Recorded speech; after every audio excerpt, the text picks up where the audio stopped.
یوحنا عارف کا مکاشفہ اور اس کا 22واں باب جو 21 آیات پر مشتمل ہے۔ پھر اس نے مجھے بلور کی طرح چمکتا ہوا آب حیات کا ایک دریا دکھایا جو خدا اور برے کے تخت سے نکل کر اس شہر کی سڑک کے بیچ میں بہتا تھا، اور دریا کے وار پار زندگی کا درخت تھا۔ اس میں 12 قسم کے پھل آتے تھے اور ہر مہینے میں پھلتا تھا، اور اس درخت کے پتوں سے قوموں کو شفا ہوتی تھی اور پھر لعنت نہ ہوگی۔ اور خدا اور برے کا تخت اس شہر میں ہوگا، اور اس کے بندے اس کی عبادت کریں گے، اور وہ اس کا منہ دیکھیں گے، اور اس کا نام ان کے ماتھوں پر لکھا ہوا ہوگا۔ اور پھر رات نہ ہوگی، اور وہ چراغ اور سورج کی روشنی کے محتاج نہ ہوں گے، کیونکہ خداوند خدا ان کو روشن کرے گا، اور وہ عبدالآباد بادشاہی کریں گے۔ پھر اس نے مجھ سے کہا، یہ باتیں سچ اور برحق ہیں۔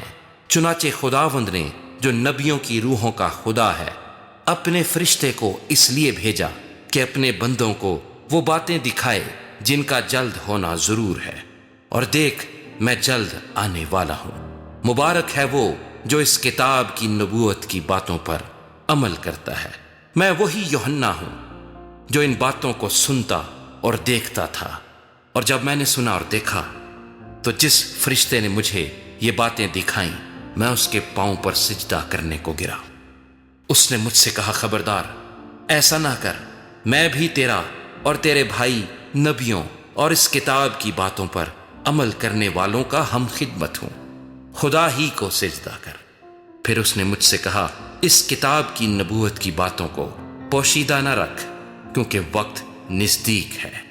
جو برائی کرتا ہے وہ برائی ہی کرتا جائے، اور جو نجس ہے وہ نجس ہی ہوتا جائے، اور جو راست باز ہے وہ راست بازی ہی کرتا جائے، اور جو پاک ہے وہ پاک ہی ہوتا جائے۔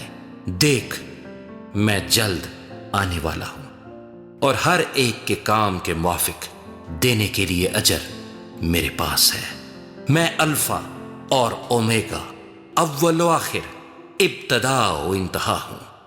مبارک ہیں وہ جو اپنے جامے دھوتے ہیں، کیونکہ زندگی کے درخت کے پاس آنے کا اختیار پائیں گے، اور ان دروازوں سے شہر میں داخل ہوں گے۔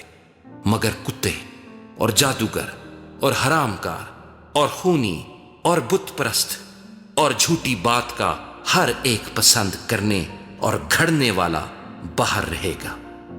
مجھ یسوع نے اپنا فرشتہ اس لیے بھیجا کہ کلیسیاؤں کے بارے میں تمہارے آگے ان باتوں کی گواہی دے۔ میں داؤد کی اصل و نسل اور صبح کا چمکتا ہوا ستارہ ہوں۔ اور روح اور دلہن کہتی ہیں، آ، اور سننے والا بھی کہے، آ، اور جو پیاسا ہو وہ آئے، اور جو کوئی چاہے آب حیات مفت لے۔ میں ہر ایک آدمی کے آگے جو اس کتاب کی نبوت کی باتیں سنتا ہے گواہی دیتا ہوں کہ اگر کوئی آدمی ان میں کچھ بڑھائے تو خدا اس کتاب میں لکھی ہوئی آفتیں اس پر نازل کرے گا، اور اگر کوئی اس نبوت کی کتاب کی باتوں میں سے کچھ نکال ڈالے تو خدا اس زندگی کے درخت اور مقدس شہر میں سے جن کا اس کتاب میں ذکر ہے اس کا حصہ نکال ڈالے گا۔ جو ان باتوں کی گواہی دیتا ہے وہ یہ کہتا ہے کہ بے شک میں جلد آنے والا ہوں۔ آمین۔ اے خداوند یسوع، آ۔ خداوند یسوع کا فضل مقدسوں کے ساتھ رہے۔ آمین۔